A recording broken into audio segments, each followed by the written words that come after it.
નમસ્કાર વિદ્યાર્થી મિત્રો, આજે આપણે નવોદયની અંદર પ્રકરણ નંબર 9 ઝડપ, સમય અને અંતરની વાત કરવાની છે.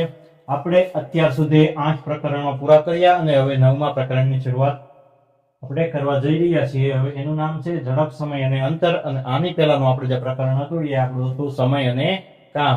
પણ હવે એનાથી પણ થોડું અલગ એવું ઝડપ, સમય અને અંતર એ આપણે આજે ભણવાનું છે.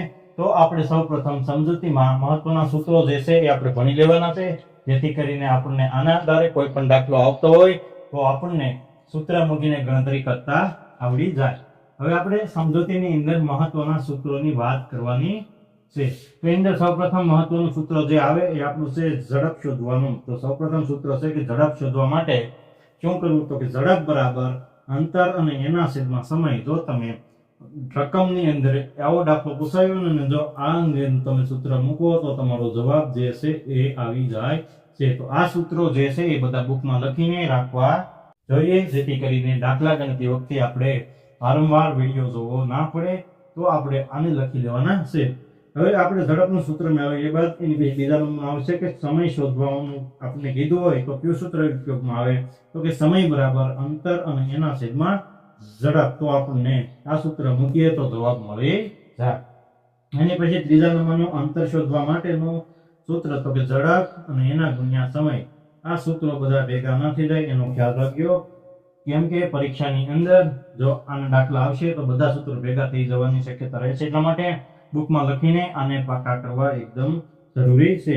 એની પછી ચોથા નંબરનું કે અહીંયા આપણને વાત કરવામાં આવી છે કે 1 કિલોમીટર બરાબર કેટલા થાય? તો કે 1 કિલોમીટર બરાબર 1000 મીટર થાય છે. તો અહીં આપણે પરીક્ષાની અંદર 1000 મીટરનો ઉપયોગ થશે અને 1 કિલોમીટરનો પણ ઉપયોગ થશે. એટલા માટે બંને પદ્ધતિ લખેલી છે. હવે 5 નંબરનું કે 1 કલાક બરાબર 60 મિનિટ તો થાય છે, એ તો બધાને ખબર હોય છે, પણ કેટલી સેકન્ડ થાય? તો કે 3600 સેકન્ડ થાય છે. આ આપણે દાખલાની અંદર 3600 સેકન્ડ જે છે એ વધારે ઉપયોગી હશે, એટલા માટે 3600 સેકન્ડ પણ લખેલા છે. એની પછી આપણને એમ કહેવામાં આવે કે 1 કિમી કલાક શોધો, તો આપણે એનું પણ સૂત્ર લગાડવાનું છે. અને 1 મીટર પ્રતિ સેકન્ડ શોધો તો એનું પણ સૂત્ર લગાડવાનું છે. તો આપણને એમ કહેવામાં આવે કે 1 કિમી પ્રતિ કલાક હોય આપણને કીધેલું, તો આપણે જે પણ રકમ આપેલી હોય એના ગુણ્યા 1000 અને એના ભાગ્યા 3600 કરવાના છે. અથવા જો તમારે આ સૂત્ર ના તમારે લગાડવું હોય તો અથવા બરાબર જે પણ રકમ હોય એના ગુણ્યા 5/18. જો તમે આ મૂકો તો પણ તમારો જવાબ આવી જશે. એની પછી 1 મીટર પ્રતિ સેકન્ડ કીધું હોય તો આપણને જે પણ રકમ આપેલી હોય એના ગુણ્યા 3600 અને એના ભાગ્યા 1000. અથવા જો તમારે આ સૂત્ર ના મૂકવું હોય તો આપણે જે પણ રકમ આપેલી હોય એના ગુણ્યા 18 અને એના છેદમાં 5.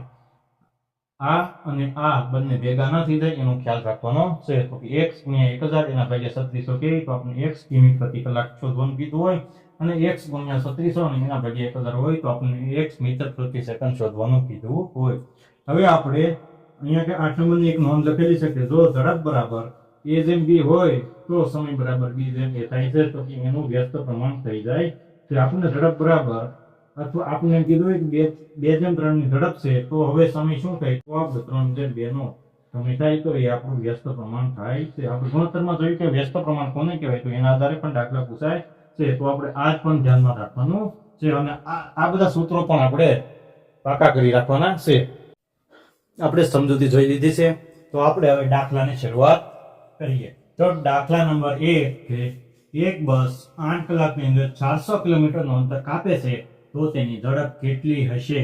હવે આપણે ઝડપનું સૂત્ર જોયું કે ઝડપ બરાબર અંતર અને એના છેદમાં સમય. આપણે અંતર કેટલું આપેલું છે? તો કે 400 કિલોમીટરનું અંતર કાપે છે, તો એ આપણે 400 ને કેટલો સમય લાગે છે? તો કે આપણને કીધું છે 8 કલાકનો સમય લાગે છે. તો આપણા 400 ભાગ્યા 8 કરીએ તો આપણને 8 × 5 = 40. તો આપણને જવાબ મળે છે 50 કિલોમીટર પ્રતિ કલાક. તો એની ઝડપ જે હશે બસની એ 50 કિલોમીટર પ્રતિ કલાકની હોય, તો તે 8 કલાકની અંદર 400 કિલોમીટરનું અંતર કાપી શકે.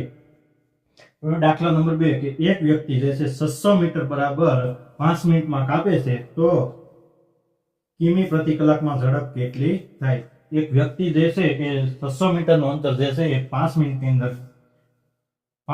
અંદર કાપે છે, તો એક વ્યક્તિ જે છે 600 મીટર બરાબર 5 મિનિટનો સમય લાગે છે, તો તેની ઝડપ કેટલી હશે એ આપણે શોધવાનું છે. તો કે આપણને અહીંયા કીધું કે 5 મિનિટની અંદર જો તે 600 મીટર કાપી શકતો હોય તો 1 કલાકની અંદર એટલે કે 60 મિનિટની અંદર કેટલું અંતર કાપી શકે. શા માટે 60 મિનિટ આવે તો કે અહીંયા આપણને મિનિટ આપેલી છે તો નીચે પણ મિનિટ રાખવી પડે, પણ આપણને અહીંયા કિમી કલાકનું કીધેલું છે એટલા માટે 1 કલાકનો સમય એટલે કે 60 મિનિટ લેવા પડે. તો 600 ગુણ્યા 60 ને એના ભાગ્યા 5 કરીએ તો આપણને મળે છે 7200 મીટર. પણ આપણને અહીંયા કીધું કે અહીંયા ઝડપ કીધેલી છે એટલા માટે મીટરમાં આપેલું છે તો આપણે એને કિલોમીટરમાં ફેરવવું પડે. તો આપણે 7200 અને એના છેદમાં 1000 કરીએ તો આપણને મીંડું જાય અહીંયાથી જાય અને અહીંયાથી જાય વિધા કેટલા 72/10. હવે 72/10 કરીએ તો આપણને મળશે 7.2 કિલોમીટરની ઝડપ. તો આ જે વ્યક્તિની ઝડપ જે છે 7.2 કિલોમીટરની હોય તો તે 5 મિનિટની અંદર 600 મીટરનું અંતર કાપી શકે. હવે દાખલા નંબર 3 કે એક વિમાનને 3600 કિલોમીટરનું અંતર કાપતા 5 કલાક જેટલો સમય લાગે છે તો તેની ઝડપ કિમી કલાકમાં શોધો. હવે આપણને અહીંયા રકમની અંદર કીધું કે એક વિમાનને 3600 કિમીનું અંતર કાપવા માટે 5 કલાક લાગે છે તો હવે તેની ઝડપ શોધવાની છે. તો આપણે અહીંયા ડાયરેક્ટ ગણતરી કરતા ત્રિરાશિની રીતે તો કે 5 કલાકની અંદર જો તે 3600 કિમી કાપી શકે તો 1 કલાકની અંદર કેટલા કાપી શકે. શા માટે 1 કલાક તો આપણને અહીંયા કિમી કલાકનું કીધું છે એટલા માટે 1 કલાક આવે. તો આપણે 3600 ગુણ્યા 1 અને એના ભાગ્યા 5 કરીએ તો એના બરાબર 3600 ભાગ્યા 5 તો 720 કિલોમીટર પ્રતિ ઘંટેથી રફતાર. એટલે કે 1 કલાકની અંદર જે છે 720 કિલોમીટરનું અંતર કાપવું પડે. હવે દાખલા નંબર 4 કે એક રેલગાડી 75 કિલોમીટર કલાકની ઝડપે ચાલે છે. 350 કિમી અંતર કાપવા માટે કેટલો સમય લાગશે. આજે ચોથા નંબરનો દાખલો જે છે એ આપણે સમય શોધવાનો છે. આપણે 1 થી 3 સુધીના દાખલા ઝડપ શોધવા માટેના હતા અને ચોથા નંબરનો જે દાખલો છે એ સમય અહીંયા આપણને કીધેલો છે કે કેટલો સમય લાગશે. તો શબ્દ પર ખાસ ધ્યાન આપવાનું છે. અહીંયા આપણે સમય કીધેલો છે. હવે આપણે 75 કિલોમીટર માટે 1 કલાક લેવામાં આવે છે તો કે અહીંયા આપણે કીધું છે એક રેલગાડી 75 કિલોમીટર કલાકની ઝડપે ચાલે છે તો 1 કલાકની અંદર આ રેલગાડી જે છે 75 કિલોમીટરનું અંતર કાપી શકે છે. તો હવે તેની 350 કિલોમીટર માટે કેટલો સમય લાગશે. તો 75 કિલોમીટર માટે 1 કલાકનો સમય લાગે તો 350 માટે કેટલો તો કે 350 ગુણ્યા 1 અને એના ભાગ્યા 75 તો 350 ભાગ્યા 75 કરીએ તો આપણને જવાબ મળે છે 4 કલાક અને 40 મિનિટનો સમય લાગે. તો આ રેલગાડીને 350 કિલોમીટરનું અંતર કાપવા માટે ટોટલ 4 કલાક અને 40 મિનિટ જેટલો સમય લાગશે.